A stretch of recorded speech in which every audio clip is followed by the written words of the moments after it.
ആറാം ഭാവത്തിലെ ശനിയുടെ സഞ്ചാരം മൂലം നിങ്ങളെ എതിർക്കുന്നവർ താനെ പിന്മാറും. എത്ര വലിയ കടമാണെങ്കിലും അത് തീർക്കാനുള്ള വഴികൾ തെളിയും. ഇന്റർവ്യൂകളിലും മത്സര പരീക്ഷകളിലും വിജയം നേടാൻ സാധിക്കും. ജൂൺ 1 വരെ വ്യാഴം 9ാം ഭാവത്തിൽ സഞ്ചരിക്കുന്നതിനാൽ ഇത് ദൈവാനുഗ്രഹമുള്ള സമയമാണ്. ഈ കാലയളവിൽ ആത്മീയ യാത്രകളും വിദേശ യാത്രകളും പോകാൻ സാധിക്കും. ഏത് കാര്യം തുടങ്ങിയാലും അതിൽ വിജയം നേടാൻ സാധിക്കും. ജൂൺ 2-ന് വ്യാഴം കർമ്മസ്ഥാനത്തേക്ക് വരുമ്പോൾ ഉത്തരവാദിത്തങ്ങൾ അധികരിക്കും. വിശ്രമമില്ലാതെ ജോലി ചെയ്യേണ്ടി വരും. ഡിസംബർ 5 വരെ 5ാം ഭാവ രാഹു ചിന്താക്കുഴപ്പമുണ്ടാക്കും. പല കാര്യങ്ങളിലും ശരിയായ തീരുമാനങ്ങൾ എടുക്കാൻ ബുദ്ധിമുട്ടേണ്ടി വരും. കുട്ടികളുടെ കാര്യത്തിൽ അമിതമായ ഉത്കണ്ഠയുമുണ്ടാകും. ലോട്ടറി, ഷെയർ മാർക്കറ്റ് എന്നിവയിൽ അമിതമായി പണം മുടക്കരുത്. വിദ്യാർത്ഥികളെ സംബന്ധിച്ചിടത്തോളം 2026-നെ എല്ലാം നേടുന്ന വർഷം എന്ന് വിശേഷിപ്പിക്കാം. കാരണം 6ാം ഭാവത്തിലെ ശനിയും 9-ും 10-ലുമായി സഞ്ചരിക്കുന്ന വ്യാഴവും നിങ്ങൾക്ക് വലിയ വിജയങ്ങളെ നൽകുന്നതാണ്. ജൂൺ 2-ന് ശേഷം പഠനം കഴിഞ്ഞ് ജോലി അന്വേഷിക്കുന്നവർക്ക് നല്ല സമയമാണ്. പഠിച്ചിറങ്ങുമ്പോഴേക്കും നല്ല ശമ്പളത്തിൽ ജോലി ലഭിക്കും. 6-ൽ ശനി നിൽക്കുന്നതുകൊണ്ട് ജോലി സ്ഥലത്ത് നിങ്ങൾക്ക് എതിരാളികൾ ഉണ്ടാവില്ല.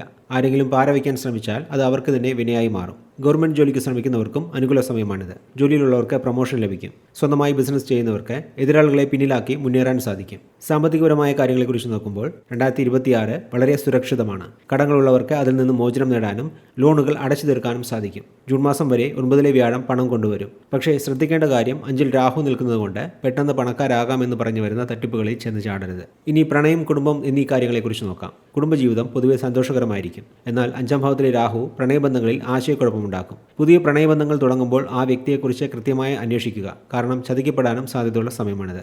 ആരോഗ്യപരമായ കാര്യങ്ങളിൽ 2026 തുലാക്കൂറുകാർക്ക് അനുകൂലമാണ്.